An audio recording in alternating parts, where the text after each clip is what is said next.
سنة 2001 في مدينة صغيرة بولاية تكساس انعملت حفلة ليلية بمزرعة ريفية. أكثر من 30 شخص حضروا الحفلة، وفي الصباح تم العثور على جثة شاب ممدد خلف الحظيرة مقتول بطعنة في القلب.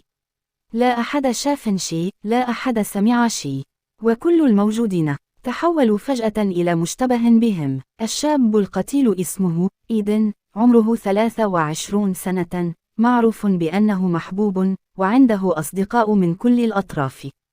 الحفلة انعملت بمزرعة صديقه، وكان الجو عادي بالبداية، موسيقى، مشروبات، ضحك.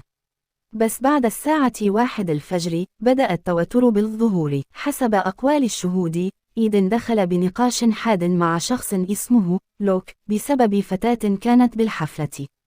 الناس حاولوا يهدونهم وقالوا إنهم افترقوا بهدوء، لكن الحقيقة لوك انسحب وهو يتوعد. آخر مرة شافوا بها إيدن كان قرابة الساعة 32 صباحا، طلع يتمشى لحاله قرب الحظيرة. بعدها اختفى، ما حد انتبه له ولا حد فكر يسأل وينه. في الساعة 6 الصبح أحد الحضور راح للجهة الخلفية من المزرعة وشاف المشهد اللي غير كل شيء. إيدن ممدد على الأرض، عيونه مفتوحة، وطعنة واحدة قاتلة في قلبه. الطعنة كانت نظيفة، ماك دم كثير، والقاتل اختفى. الشرطة وصلت بسرعة وبدأ تحقيق مكثف.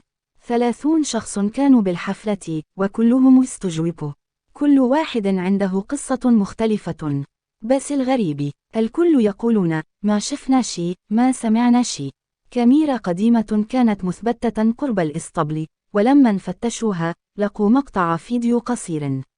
بس قبل وقت الجريمة ب10 دقائق شخص مغطي وجهه مر أمام الكاميرا، ما يبين وجهه، بس طريقة مشيته كانت غريبة. الشرطة رجعت تشك لوك اللي دخل بشجار مع إيدن، لكن تحليل الDNA على السكين ما طابق أي شخص من الحاضرين، وكأن القاتل ما حضر الحفلة أبدا. بعد أشهر شخص اعترف وهو بحالة سكر إنه يعرف اللي صار بالحفلة، لكن ما قدر يثبت أي شيء، وتحقيق الشرطة توقف بعدما تعبوا. والملف تم تصنيفه جريمة مفتوحة، مجهول الفاعل. جريمة الحفلة صارت حديث المدينة لسنوات. الكل حضر والكل سكت، وواحد فقط ارتكب الجريمة ومشي قدام الكل.